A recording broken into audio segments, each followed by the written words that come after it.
Hi అండి, బాగున్నారా? మేము బాగున్నాం. ఈరోజు ఒకటి ఏమంటారు ఇంగ్రీడియంట్ తయారు చేసుకుందాం. హెయిర్ గ్రోత్ పెరగడానికి చాలామందికి హెయిర్ రాలుతుంది కదా, అది అనేది గ్రోత్ రావడానికి చుండు కూడా ఉంటుంది, చుండు కూడా పోతుంది. అది ఎలాగ చేసుకుందామో న్యాచురల్గానే దొరుకుతాయి ఇంట్లో. ఆ ప్రొడక్ట్స్తో చేసుకుందాం, చూద్దాం రండి ఒకసారి. ఇదిగో మందారం ఆకండి, ఇది నీళ్ళల్లో ఆరబెట్టుకోవాలి. డాడీ మా అబ్బాయి చూడండి మొత్తం తీసి పడేస్తుంది. ఇది మొత్తం మందారం పువ్వులు మొత్తం నీళ్ళల్లో ఒక 2-3 డేస్ ఆరబెట్టుకోవాలి. ఇది కరివేపాకు కూడా నీళ్ళని ఆరబెట్టుకోవాలి. మీకు మళ్ళీ డౌట్ రావచ్చు, ఇదిగో కరివేపాకు అండి, ఇది నీళ్ళని ఆరబెట్టుకోవాలి. ఇదేమో అది మునగాకు, ఇది కూడా నీళ్ళని ఆరబెట్టుకోవాలి.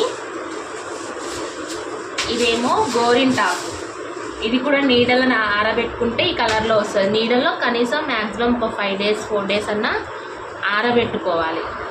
కనబడుతుంది, 5 డేస్ లేదా 4 డేస్ ఆరబెట్టుకోవాలి. ఇప్పుడు ఇవన్నీ ఆరబెట్టుకొని ఇట్లా పట్టుకుంటే మనకి ఇట్లా స్మాష్ అయ్యేటట్టు మనకు ఆటోమేటిక్గా తెలుస్తుంటుంది. ఇలా చేసుకోవాలి.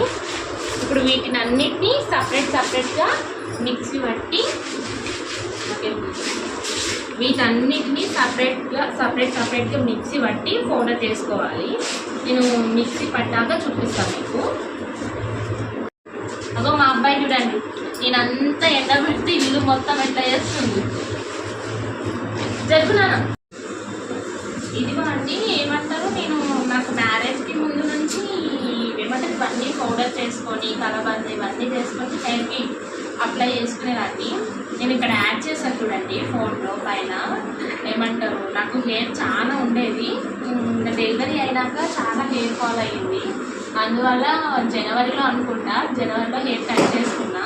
ఇప్పుడు చిన్నగా ఉంది, చిన్నగా ఉన్నందుకు అందుకే మళ్ళీ స్టార్ట్ చేద్దాం నా హెయిర్కి గ్రోత్ కావడానికి అని మళ్ళీ స్టార్ట్ చేస్తున్నా. మీకు కూడా చెప్పాలని చేస్తున్నా, చూడండి.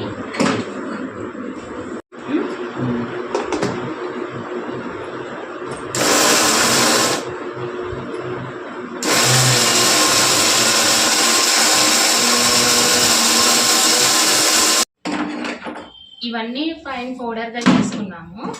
ఇదేమో మునగాకు పొడి, మునగాకు పొడిది. ఇదేమో కరివేపాకు, ఇదేమో గోరింటాకు, ఇదేమో మందారమాకు మాది ఆరలేదు ఇంకా, మీకోసమని చూద్దామని కొంచెమే పట్టినాం. ఎంత క్వాంటిటీలో తీసుకోవాలో చూపిస్తాను. మందారమాకు ఒక 3 స్పూన్స్ తీసుకుంటే, ఒక 2 స్పూన్స్ గోరింటాకు తీసుకోవాలి. ఒక 2 స్పూన్స్ లేదా 3 స్పూన్స్, ఇది మీ ఇష్టం కరివేపాకు. ఇదేమో 1 స్పూన్ లేదా 1.5 స్పూన్ చాలు మనకి. ఇదేమో ఏమంటారు మునగాకు 1.5 స్పూన్ చాలు. ఇదేమో కరివేపాకు 3 స్పూన్స్, ఇది మన ఇష్టం, ఎన్ని స్పూన్లన్నా వేసుకోవచ్చు. ఈ గోరింటాకు 2 స్పూన్స్ చాలు, ఇది 3 స్పూన్స్ చాలు మందారమాకు. ఇవన్నీ పౌడర్ చేసుకొని ఇంకా కలబంద దీనిలో కలుపుకొని హెయిర్కి పెట్టుకోవాలి. ఒక 1/2 అవర్ చాలు. ఒకరోజు నేను చేసి చూపిస్తా, ఆ వీడియో కూడా హెయిర్కి పెట్టుకుని ఎట్లా పెట్టుకోవాలో వీడియో చేసి చూపిస్తా. ఇప్పుడైతే ఇవన్నీ ఆరబెట్టుకొని చేసుకోవాలండి. హెయిర్ అయితే బాగా గ్రోత్ అవుతుంది, హెయిర్ ఫాల్ ఉన్నా తగ్గుతుంది, చుండున్నా తగ్గుతుంది. మా అబ్బాయి చూడండి, పెళ్ళికి ముందు నేను బాగా వాడేదాన్ని, బాగా యూజ్ చేసేదాన్ని. ఇంకా చూడండి హెయిర్ ఎలా ఉందో. నాకు డెలివరీ అయినాక చాలా హెయిర్ ఫాల్ అయ్యింది, అందువల్ల నేను హెయిర్ కట్ చేశాను. ఏమంటారు, ఇక్కడ చూడండి నా హెయిర్ ఎలా ఉందో. వాడండి, వాడినాక రిజల్ట్ మీకే తెలుస్తుంది. వాడినాక చెప్పండి. Thank you watching.